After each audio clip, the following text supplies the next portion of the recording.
Memiliki sebuah hunian, memiliki sebuah rumah adalah impian semua orang, keinginan semua orang ya. Dan bisa sangat-sangat terwujud ketika kita benar-benar ingin melakukannya. Tapi jangan sembarangan beli rumah ya. Perhatikan dulu hal-hal berikut ini. Simak terus videonya.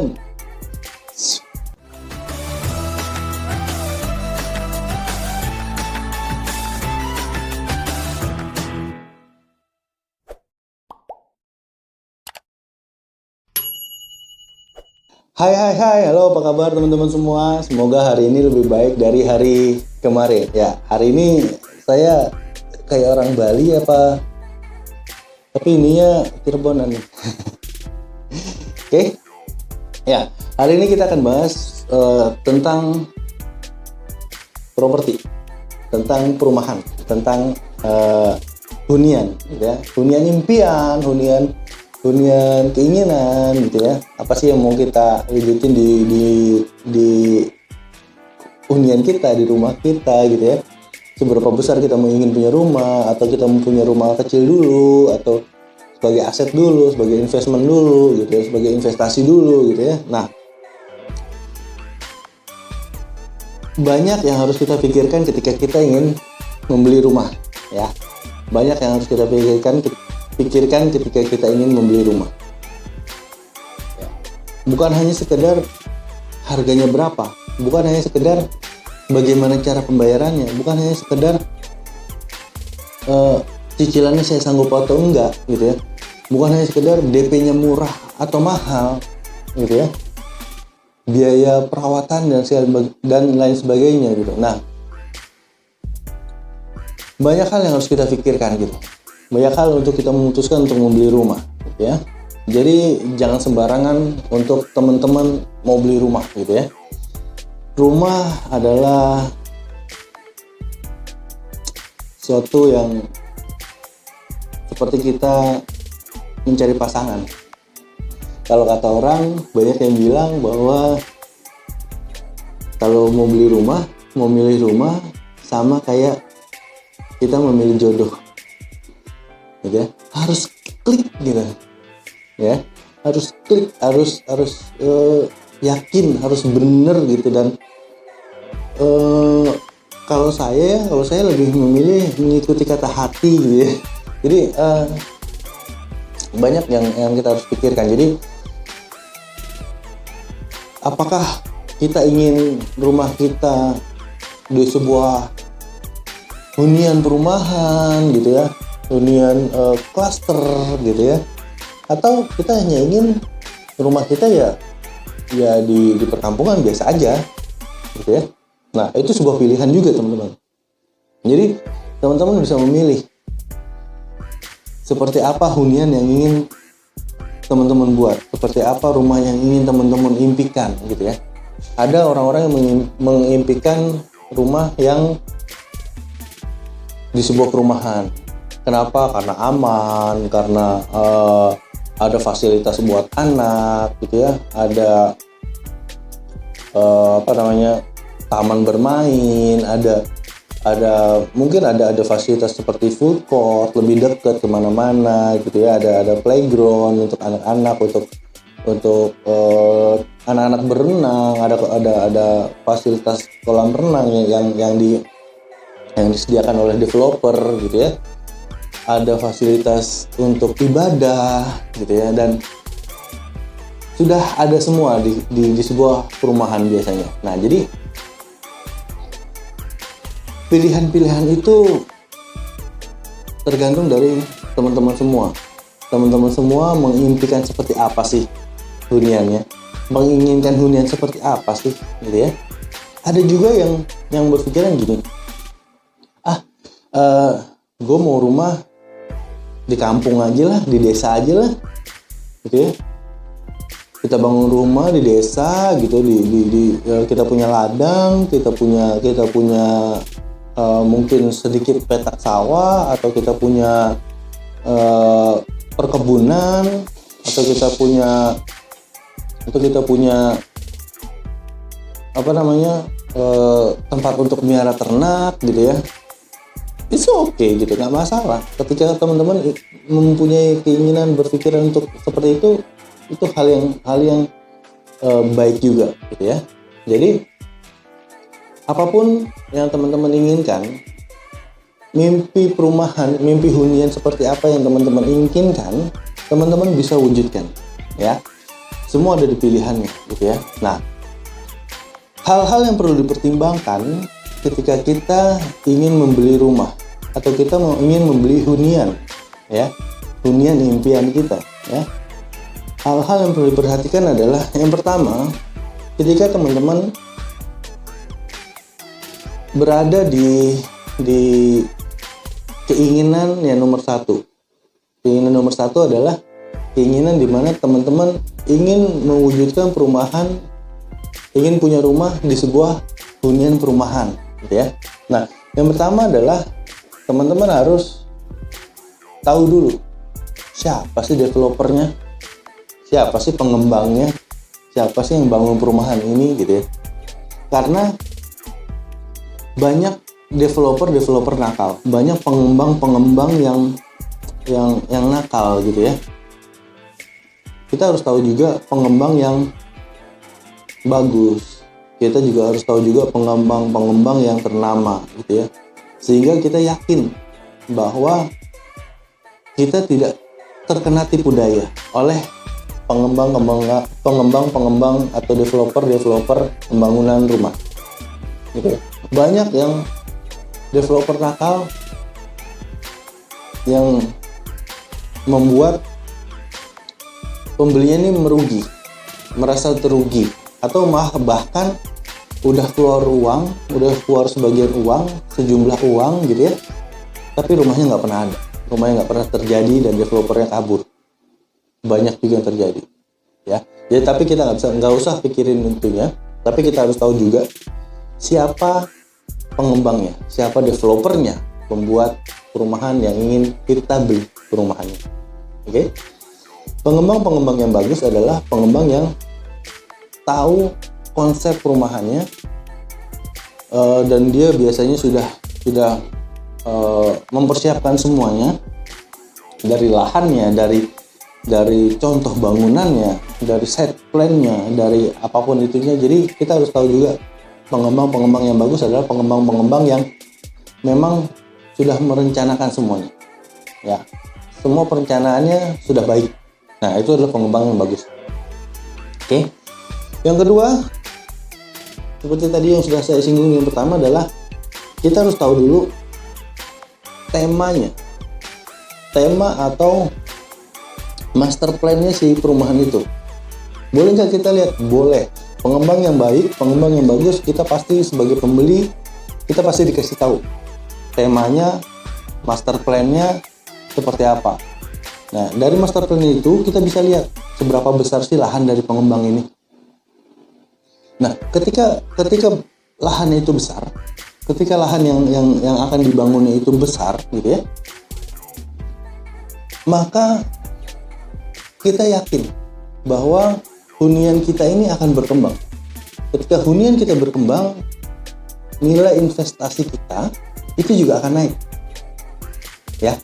Jadi untuk membeli sebuah perumahan itu ya tadi saya bilang, kayak kita mencari jodoh karena ada nilai investasinya di sana. Ya. Ketika kita tahu pengembang kita ini seperti apa dan bagaimana, itu kita tahu ke depannya jangka panjangnya investasi kita tuh seperti apa ya. Ketika sudah temanya sudah oke, master plan-nya sudah oke, berarti ke depannya 5-10 tahun ke depan investasi kita bisa naik sekian persen ya. Nah, jadi walaupun tidak untuk kita jual, tapi kita tahu nilai investasi dari properti kita, dari rumah kita, ya, dari hunian kita. Nah, kalaupun teman-teman ada rencana lain, misalkan seperti untuk investasi, teman-teman bisa beli 2 atau 3 rumah di sana ketika kemampuannya teman-teman sanggup untuk membeli 2 atau 3 rumah ya, sehingga nilai investasinya lebih banyak. Nah, itu setelah kita tahu tema dan master plan-nya untuk pengembang itu. Nah, sisi lainnya selain investasi, kita juga tahu bahwa perumahan kita ini akan jadi perumahan seperti apa sih? Perumahan elit kah? Perumahan yang mempunyai banyak sarana, ya? Atau seperti apa? Nah, itu bisa kita lakukan. Itu kita bisa pertimbangkan. Itu bisa kita pelajari semuanya. Oke? Nah, yang ketiga adalah kualitas fisik bangunan dari perumahan tersebut. Kita harus tahu juga kualitas fisik dari bangunan tersebut, ya. Sehingga kita bisa mempersiapkan dana-dana untuk kita renovasi rumah. Misalkan gini, perumahan yang akan kita beli, kita tahu kondisinya, kita tahu fisiknya, ya, kualitas fisiknya kita tahu, sehingga kita tahu untuk berapa lama bangunan ini bisa berdiri. Ya, ketika kita tahu bahwa bangunan ini hanya bisa berdiri selama 10 tahun, misalkan, berarti kita sudah harus bisa mempersiapkan sebelum 10 tahun rumah kita ini harus kita renovasi. Oke? Nah, bentuk fisik itu bisa kita lihat dari material-material yang dipergunakan oleh pengembang untuk membangun rumah. Ya. Pengembang yang baik akan melihat akan jujur untuk memberitahu material-material pembangunan rumahnya, pembangunan rumah untuk customer-customernya, untuk klien-kliennya, ya. Nah, dari bentuk fisik itu teman-teman tahu untuk kapan kita harus menyimpan, kapan kita harus merenovasi rumah kita, kapan kita harus memperbaiki rumah kita. Ya, jadi teman-teman bisa nabung untuk merenovasi rumah. Oke? Hanya dari bentuk fisik. Oke? Nah, itu tadi yang ketiga. Yang keempat, kita juga harus tahu cara pembayarannya. Ya. Cara pembayarannya atau pembiayaannya seperti apa gitu ya, atau lembaga-lembaga pembiayaan apa saja yang bekerja sama gitu ya ketika kita mau kredit. Tapi ketika kita mau cash, biasanya ada cash trust, ada cash berjangka ya, selama berapa waktu perumahan biasanya memberikan jangka waktu untuk pembayaran. Nah juga makanya kita harus tahu cara pembayarannya seperti apa, cara pembayarannya, pembiayaannya, terus untuk lembaga-lembaga pembiayaan ini siapa aja, ada bank kah, atau ada apapun itu, ya. So jadi teman-teman harus tahu juga, sehingga ketika kita tahu lembaga pembiayaannya, ketika kita tahu cara pembayarannya, kita akan dipermudah untuk kita merencanakan keuangan kita, keuangan untuk kita membeli properti, ya, keuangan kita untuk membeli rumah, gitu ya. Nah, berapa bunganya, gitu ya? Ketika kita kredit, berapa bunganya dari pembiayaan A, dari pembiayaan B, sehingga akhirnya rumah kita totally berapa sih harganya. Nah, ketika kita investasi 5-10 tahun ke depan, berapa sih nilai kenaikannya, gitu ya. Nah, jadi kita bisa kita tahu balik lagi ke rumah kita, ke investasi rumah atau properti atau hunian kita. Ya. Yang terakhir adalah perhatikan juga lingkungan sekitar.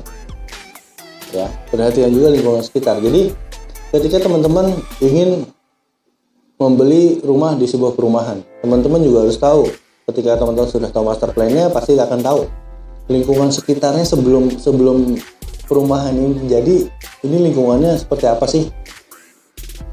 Ya, jadi kita harus tahu dulu akamsinya gitu ya. Anak kampung situnya tuh kita harus tahu. Gitu. Dari mana kita bisa tahunya? Kita bisa ke kelurahan. Biasanya ada kepala desa atau ada perangkat desa atau perangkat kelurahan yang bisa kita tanyakan seperti apa sih lingkungan di situ. Ya. Nah, ketika teman-teman juga ingin membeli rumah yang non perumahan, kita bicara non perumahan di sini, teman-teman juga bisa tanya kepada RT-nya, RT, ke RW, atau ke kepala desa, atau ke kelurahan, atau ke tetangga-tetangga sekitar, kira-kira seperti apa sih rumah yang akan kita beli ini, gitu, atau lahan yang akan kita beli. Biasanya kalau non perumahan kita bisa beli lahan dan kita bisa bangun, ya. Nah, ketika kita tahu lingkungannya itu baik, ketika kita tahu lingkungannya itu tidak ada yang masalah, maka silahkan putuskan untuk teman-teman beli di rumah, ya, di tempat itu. Tapi ketika teman-teman tahu bahwa lingkungannya tidak baik, misalkan lingkungannya banyak pengedar narkobanya, lingkungannya banyak anak-anak nongkrongnya, lingkungannya ya kurang bagus lah untuk pendidikan anak misalkan. Nah, silakan putuskan untuk tidak membeli rumah di tempat itu. Jadi lingkungan itu akan mempengaruhi, pertama nilai investasi, yang kedua adalah pendidikan anak, ya. Yang ketiga adalah pendidikan kita sebagai penghuni di situ. Ya, jadi kita juga harus memperhatikan lingkungannya. Lingkungan sekitar untuk rumah kita itu adalah suatu hal yang membuat saya lebih concern di sana, ya. Karena dari lingkungan bisa merubah semuanya. Oke?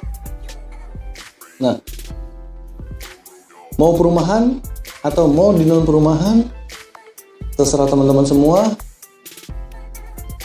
Perhatikan hal-hal tersebut tadi, pertimbangkan. Ketika sudah yakin, silahkan langsung eksekusi untuk teman-teman memiliki hunian atau perumahan atau rumah impian teman-teman semua, ya.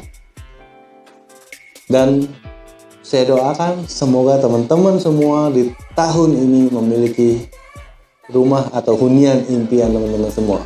Oke, see you on the next video. Semoga hari ini lebih baik dari hari kemarin. See you, bye-bye.